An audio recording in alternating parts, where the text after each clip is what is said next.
Welcome to my channel में आपका स्वागत है। एक शांत गांव के किनारे आदित्य नाम का एक साधारण सा युवक रहता था। उम्र करीब 22 साल। स्वभाव सीधा, पर मन हमेशा एक ही बात में उलझा रहता। लोग मेरे बारे में क्या सोचते हैं? वो जहाँ जाता उसके कदम दूसरों की राय पर टिका करते। कपड़े कैसे पहनने हैं, किससे बात करनी है, कौन सा काम करना है, सब कुछ दूसरों की पसंद के हिसाब से। लेकिन फिर भी लोग उसे समझते नहीं थे। कभी उसका मजाक बनाते, कभी बातें काटते, कभी उसे नजरअंदाज कर देते। आदित्य हर रात सोचता, मैं इतना सब कर रहा हूँ लोगों के लिए, लेकिन मुझे ही सही नहीं समझते। आखिर गलती कहाँ है? एक सुबह वह नदी किनारे बैठा रो रहा था। आंखों में टूटन थी, मन में भटकन। उसी समय वहाँ से एक वृद्ध भिक्षु गुजरे। उनके चेहरे पर एक अद्भुत शांति थी, जैसे वर्षों की साधना उनके भीतर बस गई हो। उन्होंने आदित्य के पास बैठकर पूछा, क्यों रो रहे हो पुत्र? आदित्य टूट गया और बोला, लोग मुझे समझते नहीं। मैं चाहे कितना अच्छा कर लूं, कोई खुश नहीं होता। वृद्ध भिक्षु मुस्कुराए, और क्या तुम खुद खुश हो? आदित्य चुप हो गया। पहली बार किसी ने उससे ये सवाल पूछा था। भिक्षु बोले, जब तक तुम खुद पर ध्यान नहीं दोगे, दुनिया तुम्हें कभी स्वीकार नहीं करेगी। भिक्षु ने आदित्य को एक कहानी सुनाई।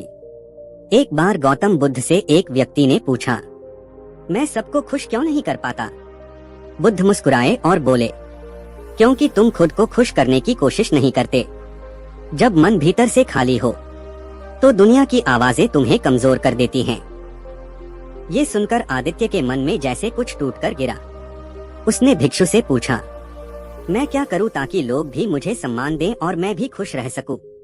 भिक्षु ने एक ही वाक्य कहा, लोगों पर नहीं, खुद पर ध्यान दो। लोग खुद तुम्हारे पास आएंगे। इन शब्दों ने आदित्य की जिंदगी का पूरा रास्ता बदल दिया। उसने सबसे पहले ये नियम बनाए। 1. सुबह खुद के लिए 1 घंटा। 2. दूसरों की सोच की जगह अपनी सोच पर भरोसा। 3. अपने लक्ष्य लिखना और रोज उन पर काम करना। 4. लोग क्या कहेंगे, इस डर को खत्म करने की कोशिश। धीरे धीरे आदित्य अपने अंदर बदलाव महसूस करने लगा। पहले जो लोग उसे नजरअंदाज करते थे, अब वही उसके पास सलाह लेने आने लगे। जो उसका मजाक उड़ाते थे, अब उसकी तारीफ करने लगे। और जो उस पर शक करते थे, अब उस पर विश्वास करने लगे। क्योंकि पहली बार आदित्य दूसरों के लिए नहीं, अपने लिए जी रहा था। और यही वह बिंदु था जहां से उसकी असली यात्रा शुरू हुई। पहले आदित्य देर से उठता था, सोशल मीडिया खोलता था, फिर दूसरों की जिंदगी देखकर खुद को कमतर महसूस करता था। अब उसने तय किया, सुबह उठते ही पहले वो अपना मन साफ करेगा। नदी किनारे 15 मिनट शांत बैठना, 10 मिनट गहरी सांसें, मैं कर सकता हूँ जैसे सकारात्मक वाक्य बोलना, 30 मिनट व्यायाम। धीरे धीरे उसका चेहरा चमकने लगा, आंखों में आत्मविश्वास लौटने लगा। गांव वाले हैरान थे, ये वही आदित्य है जो कल तक सबके कहने पर चलता था। पहले घर वाले भी उसे ताना देते थे, कब सुधरेगा, कब आदमी बनेगा, कब अपनी पहचान बनाएगा। लेकिन अब मामला उल्टा था। माँ बोली, आजकल तो तू पहले जैसा नहीं लगता, बड़ा शांत हो गया है। पिता बोले, तेरी आंखों में अब आत्मविश्वास दिखता है। आदित्य मुस्कुराए बिना रह नहीं पाया, क्योंकि वो जानता था, जब इंसान अंदर से बदलता है, दुनिया खुद ब खुद उसकी इज्जत करने लगती है। आदित्य जिस रास्ते से गुजरता, लोग अपने आप रास्ता बना देते। जो पहले उसे नीचा दिखाते थे, अब वही उससे सलाह लेने आने लगे। एक दिन गांव का एक युवक बोला, भाई तू इतना बदल कैसे गया? तूने ये ताकत कहाँ से पाई? आदित्य शांत स्वर में बोला, मैंने दूसरों को खुश करने की कोशिश बंद कर दी। अब मैं सिर्फ खुद को सुधारने में लगा हूँ। उस युवक को समझ नहीं आया, लेकिन आदित्य के चेहरे की चमक देखकर वो पहली बार उसे गंभीरता से सुन रहा था। कुछ सप्ताह बाद आदित्य फिर नदी किनारे पहुंचा। वही वृद्ध भिक्षु मिले। आदित्य ने उनके चरण छुए और बोला, गुरुदेव, आपकी एक सीख ने मेरी जिंदगी बदल दी। भिक्षु मुस्कुराए, यह सब तुम्हारी मेहनत है, मेरे शब्द नहीं। जब इंसान खुद पर ध्यान देता है, उसकी किस्मत बदलने लगती है। फिर भिक्षु ने उसे दूसरी गहरी बात सिखाई। जिस दिन तुम लोगों की बातों से ऊपर उठ जाओगे, उस दिन तुम्हारी पहचान खुद बनेगी। आदित्य के लिए यह दूसरी बड़ी सीख थी। आदित्य ने तय किया कि वह सिर्फ मानसिक रूप से नहीं, बल्कि कौशल से भी मजबूत बनेगा। गांव में खेती ही मुख्य काम था, लेकिन आदित्य ने अलग रास्ता चुना। उसने पढ़ाई को दोबारा शुरू किया। हर दिन 1 घंटा किताबें पढ़ना शुरू किया। नए नए विचार सीखने लगा। योग और ध्यान में महारत हासिल करने लगा। दूसरे युवा खेलकूद या मोबाइल में लगे रहते, लेकिन आदित्य अपनी दुनिया बना रहा था। जैसे जैसे आदित्य आगे बढ़ रहा था, कुछ लोगों को ये पसंद नहीं आया। वे पीछे से कहने लगे, ड्रामा कर रहा है, अच्छा बनने का नाटक करता है, ज्यादा समझदार बन रहा है। लेकिन नई बात यह थी, आदित्य अब इन बातों से नहीं टूटता था। वह बस मुस्कुराकर सोचता, तुम जैसा सोचो सोचो, मुझे अपनी राह दिख गई है। और यही उसके अंदर शक्ति का सबसे बड़ा स्रोत था। धीरे धीरे उसका मन इतना मजबूत हो गया कि कौन क्या कहता है, कौन हंसता है, कौन आलोचना करता है, कौन ध्यान देता है, उसका उस पर कोई प्रभाव नहीं पड़ता। अब उसका ध्यान सिर्फ एक जगह था, खुद को बेहतर बनाना। और जब व्यक्ति खुद को बेहतर बनाता है, तो दुनिया उसके पीछे चलती है। गांव के लोग अब कहते, आदित्य जैसा बनना चाहिए, उसने अपनी जिंदगी खुद बनाई है। हमने उसे पहले गलत समझा। आदित्य कुछ नहीं बोलता, बस मुस्कुराता, क्योंकि अब उसे समझ आ गया था, जब तुम खुद पर काम करते हो, दुनिया तुम्हें खुद खोजने लगती है। एक सुबह गांव में खबर फैली, नदी का पानी जबरदस्त तरीके से बढ़ गया है, पुल टूटने की कगार पर है, खेत डूब रहे हैं और लोग घबराहट में इधर उधर भाग रहे थे। गांव के बुजुर्ग बोले, अगर नदी उफन गई तो हमारी आधी फसल चली जाएगी। लोग शोर मचा रहे थे। हर कोई उम्मीद कर रहा था कि कोई आए और रास्ता दिखाए, पर सच यह था, हर कोई डरा हुआ था। उस वक्त आदित्य आगे आया। आदित्य चिल्लाया नहीं, नहीं घबराया। वह नदी के किनारे खड़ा होकर शांत स्वर में बोला, सब लोग पहले अपने घर वालों को सुरक्षित स्थान पर ले जाएं, फिर हम मिलकर नदी के किनारे मिट्टी के बांध बनाएंगे। लोग पहले तो चौंके। आदित्य नेतृत्व कर रहा था। कुछ ने टोका, तू हमें सिखाएगा? लेकिन इस बार आदित्य हिला नहीं। वह बस बोला, अभी शिकायत का समय नहीं है। अगर हम सब मिलकर काम करें तो गांव बच जाएगा। उसका आत्मविश्वास देखकर लोग खुद उसके पीछे चल दिए। आदित्य ने समूह बनाए। एक एक समूह मिट्टी भरकर थैले तैयार करे। दूसरा समूह नदी किनारे बांध बनाए। 3 और तीसरा समूह बुजुर्गों व बच्चों को सुरक्षित स्थान ले जाए। उसकी योजना सुनकर गांव के बड़े लोगों ने भी कहा, यह लड़का सच में बदल गया है। आदित्य खुद मिट्टी ढो रहा था, थैले उठा रहा था, पानी में उतर रहा था। किसी को आदेश नहीं, बस खुद काम करके बाकी सबको प्रेरित कर रहा था। लगभग 2 घंटे की कड़ी मेहनत के बाद नदी का बहाव थोड़ा कम हो गया। मिट्टी के बांध ने पानी को रोक लिया। गांव बच गया। लोगों ने राहत की सांस ली। किसी ने आदित्य के कंधे पर हाथ रखा, अगर तू न होता तो आज गांव डूब जाता। किसी ने कहा, आज हमें समझ आया कि जो व्यक्ति खुद को सुधार लेता है, वो दूसरों के लिए भी रोशनी बन जाता है। आदित्य की आंखें नम हो गईं। पहली बार उसे लोगों की सच्ची इज्जत मिली थी। वो इज्जत जो जबरदस्ती नहीं, मेहनत से हासिल हुई थी। अगले दिन आदित्य ने भिक्षु को खोजा। वह उनके सामने सिर झुकाकर बोला, गुरुदेव, मैंने कोशिश की और गांव बच गया। भिक्षु ने कहा, आज तुम्हारी पहचान बनी है, क्योंकि आज तुमने खुद पर विश्वास किया। याद रखो, जो व्यक्ति अपने भीतर शक्ति जगाता है, वह दुनिया को भी मजबूत बना देता है। फिर भिक्षु ने तीसरी गहरी सीख दी, पहचान तब बनती है जब आदमी अपनी मजबूरियों को अपनी ताकत में बदल देता है। आदित्य ने इस बात को दिल में उतार लिया। अब गांव के लोग उसे सिर्फ आदित्य नहीं बल्कि समस्या सुलझाने वाला युवक मानने लगे थे। पंचायत में उससे राय ली जाती। युवा उसे अपना भाई और गुरु मानते। बुजुर्ग उसे आशीर्वाद देते। बच्चे उसे देखकर खुश होते। उसे महसूस हुआ, जब इंसान खुद को सुधारने में लग जाता है तो दुनिया उसे बदलने की कोशिश बंद कर देती है। आदित्य ने मन ही मन तय किया, अगर मैं अपने जीवन को इतना बदल सकता हूँ तो मैं दूसरों का जीवन भी बदल सकता हूँ। अब उसकी यात्रा केवल खुद को बदलने की नहीं बल्कि औरों को प्रेरित करने की बनने लगी थी। यही उसके विकास का अगला कदम था। एक शाम आदित्य अकेला अपने घर की छत पर बैठा था। अचानक उसके मन में पुरानी बातें आने लगी। लोगों की हंसी, मजाक उड़ाना, ताने, तू कुछ नहीं कर सकता जैसी बातें।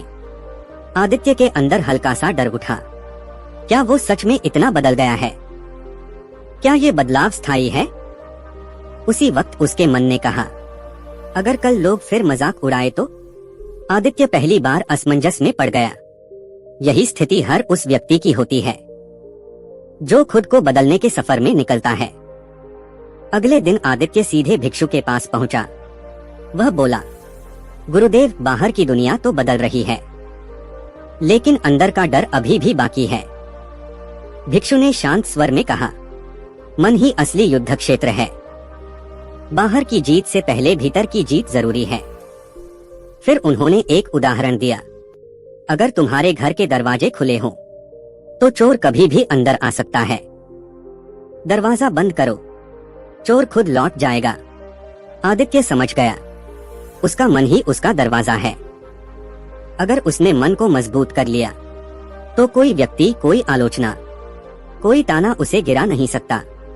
आदित्य ने फैसला किया कि वह सिर्फ शारीरिक रूप से ही नहीं, मानसिक रूप से भी मजबूत बनेगा। उसने 3 नए नियम अपनाए। नियम 1, नकारात्मक शब्दों का उत्तर नहीं देना। किसी ने आलोचना की, आदित्य बस मुस्कुराता, चुपचाप आगे बढ़ जाता। नियम 2, हर दिन 10 मिनट खुद से बात करना। वह खुद से पूछता, तू कौन है? क्यों चल रहा है? कहाँ जाना है? ये आत्मसंवाद उसके अंदर गहरी शांति लाने लगा। नियम 3, खुद की तुलना खुद से।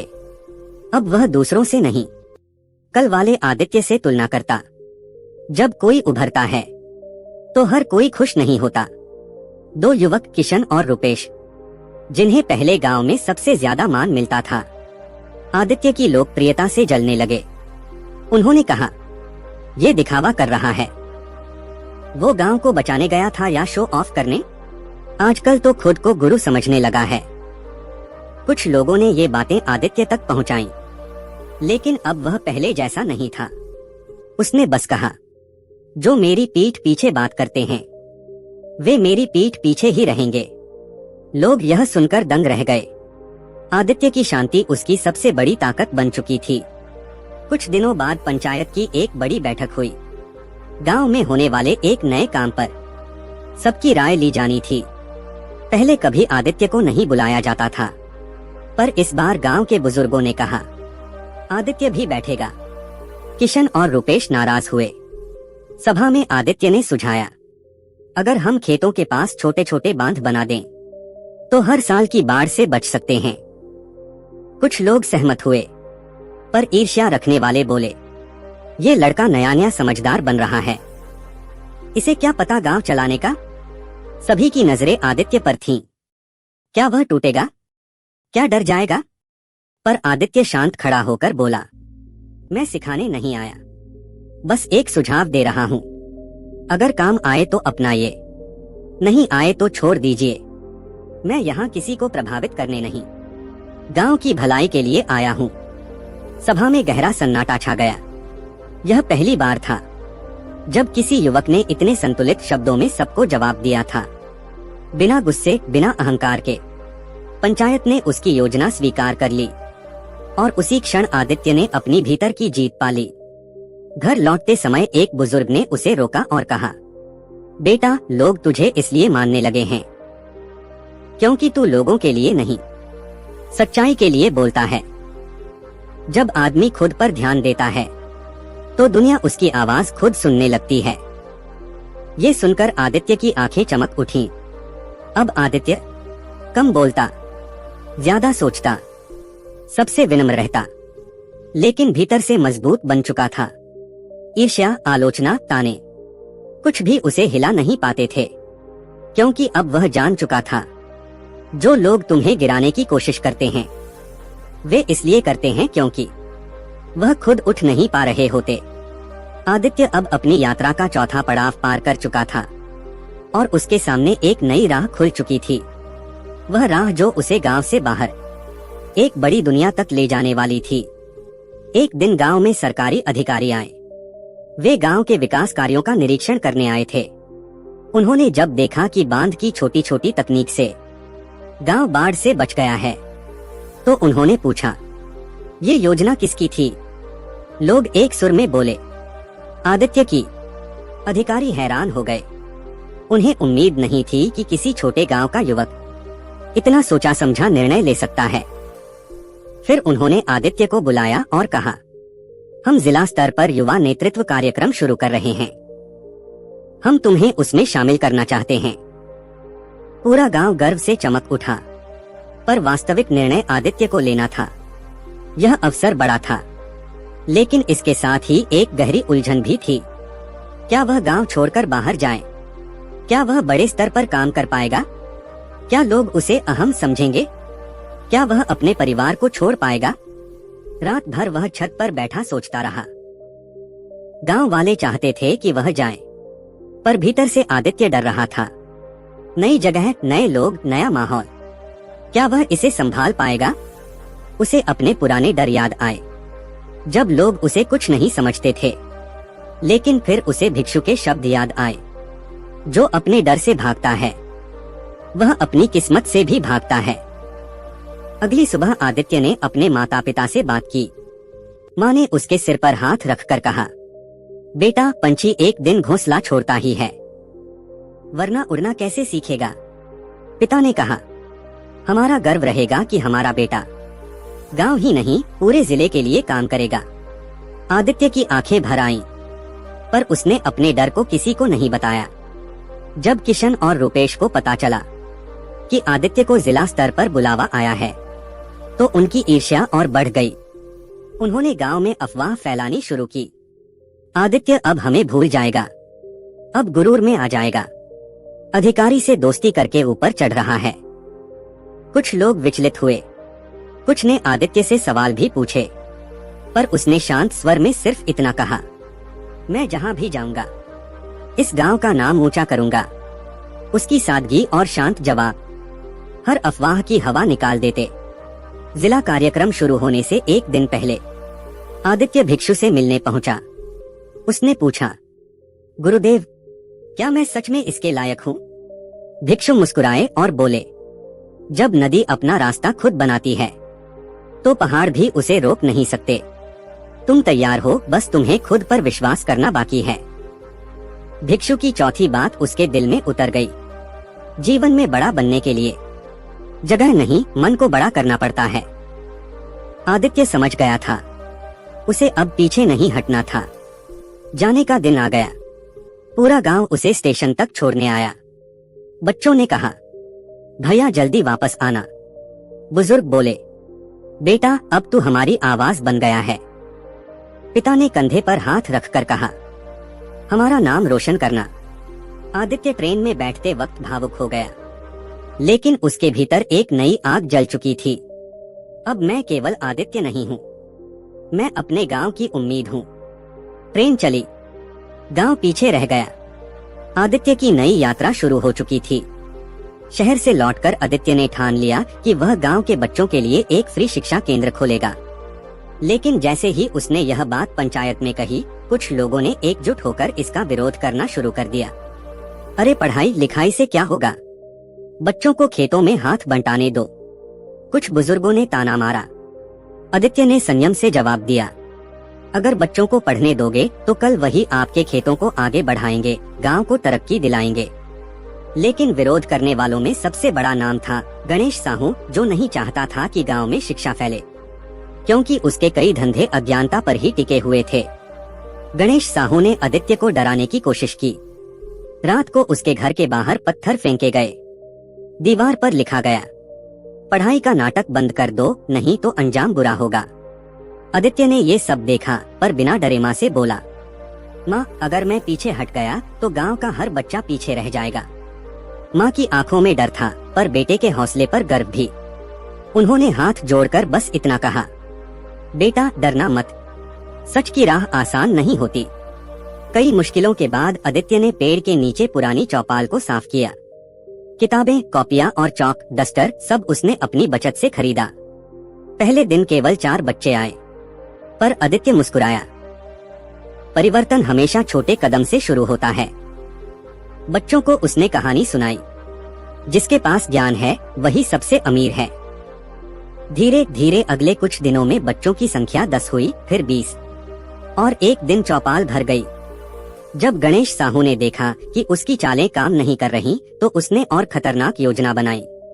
उसने झूठी अफवाह फैलाई, आदित्य शहर से गलत काम सीख कर आया है, वह बच्चों का भविष्य खराब कर देगा। पंचायत फिर बंट गई। कुछ लोग आदित्य का समर्थन करते, कुछ विरोध करते। एक दिन पंचायत की खुली बैठक बुलाई गई। गांव वाले इकट्ठा हुए। गणेश साहू ऊंची आवाज में बोला, आदित्य गांव में झगड़ा फैलाएगा, इसे निकाल देना चाहिए। चारों ओर शोर मच गया। आदित्य शांत खड़ा रहा, फिर धीमे स्वर में बोला, अगर आपको लगता है कि मैं गलत कर रहा हूँ तो मैं अभी यहीं छोड़कर चला जाऊंगा। लेकिन एक बात याद रखना, जहाँ अज्ञानता जमी रहती है वहाँ गरीबी कभी नहीं जाती। गांव वाले चुप हो गए। उनकी आंखों में पहली बार आदित्य के शब्दों की गहराई उतरी। एक बुजुर्ग उठकर बोले, हमने वर्षों तक अंधेरे में समय बिताया, अगर ये लड़का रोशनी लाना चाहता है तो हम क्यों रोकें? धीरे धीरे पूरे गांव की सोच बदलने लगी। गणेश साहू अकेला पड़ता गया। अंत में पंचायत ने कहा, आदित्य का शिक्षा केंद्र गांव का केंद्र बनेगा।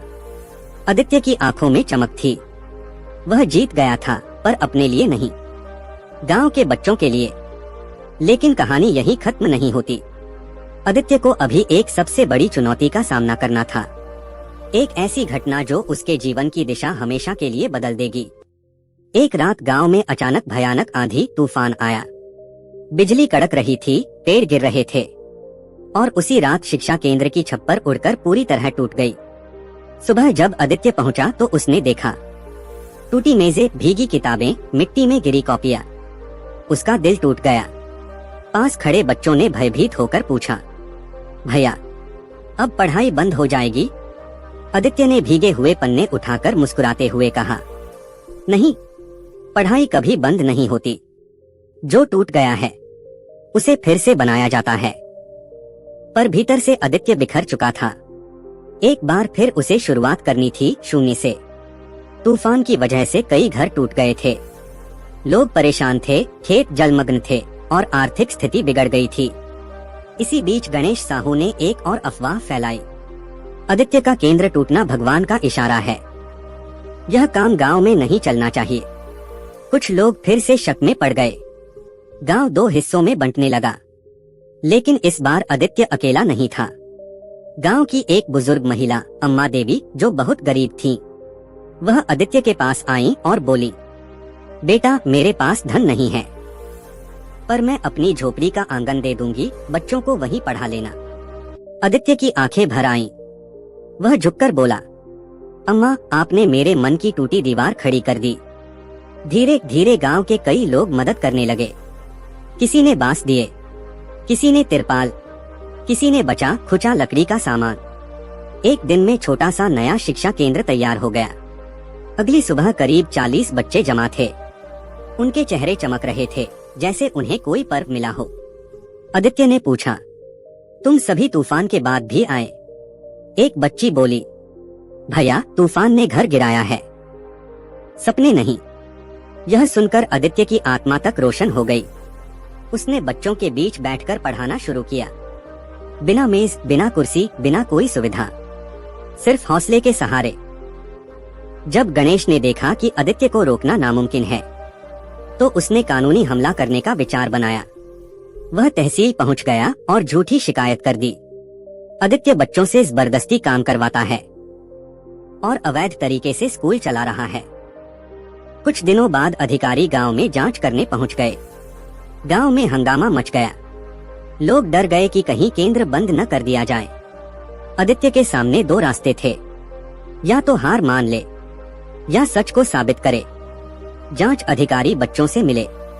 उन्होंने जो देखा वो अद्भुत था। बच्चे उत्साह से पढ़ रहे थे। आदित्य उन्हें मुफ्त किताबें दे रहा था। कोई जबरदस्ती या गलत काम नहीं था। एक लड़का अधिकारी से बोला, आदित्य भैया ने हमें अंधेरे से निकाला है। अधिकारी भावुक हो गए। उन्होंने रिपोर्ट में साफ लिखा, यह शिक्षा केंद्र गांव के विकास के लिए अनिवार्य है। गणेश साहू का खेल फिर से उल्टा पड़ गया। उसी रात आदित्य ने सोचा, मैं अकेला ये सब कितने दिन कर पाऊंगा? अगर मुझे कुछ हो गया तो ये बच्चे क्या करेंगे? उसे महसूस हुआ कि उसे केंद्र को और बड़ा बनाना होगा, सरकारी मान्यता लेनी होगी और गांव की सोच को स्थायी रूप से बदलना होगा। उसने ठान लिया, अब मैं सिर्फ पढ़ाऊंगा नहीं, गांव को बदलकर दिखाऊंगा। उसके भीतर एक नई आग जल चुकी थी, संघर्ष की, समर्पण की और विजय की। आदित्य ने गांव के चौक में एक बड़ा बोर्ड लगाया, ज्ञान पंचायत, हर रविवार शाम 4 बजे। लोग हैरान थे, कुछ हंस रहे थे, कुछ उत्सुक थे। पहले दिन केवल 9 लोग आए। आदित्य ने सभी को बैठाकर कहा, अगर बच्चों को बदलना है तो पहले बड़ों को बदलना होगा। उसने सरल भाषा में समझाया, साफ सफाई क्यों जरूरी है, खेती में नई तकनीक कैसे काम आती है, बच्चों की पढ़ाई गांव को कैसे समृद्ध करती है, शराब और जुए से परिवार कैसे टूटते हैं। लोग चुपचाप सुनते रहे। धीरे धीरे उनकी सोच में बदलाव आने लगा। अगर वीडियो अच्छी लगी तो लाइक और सब्सक्राइब जरूर करें।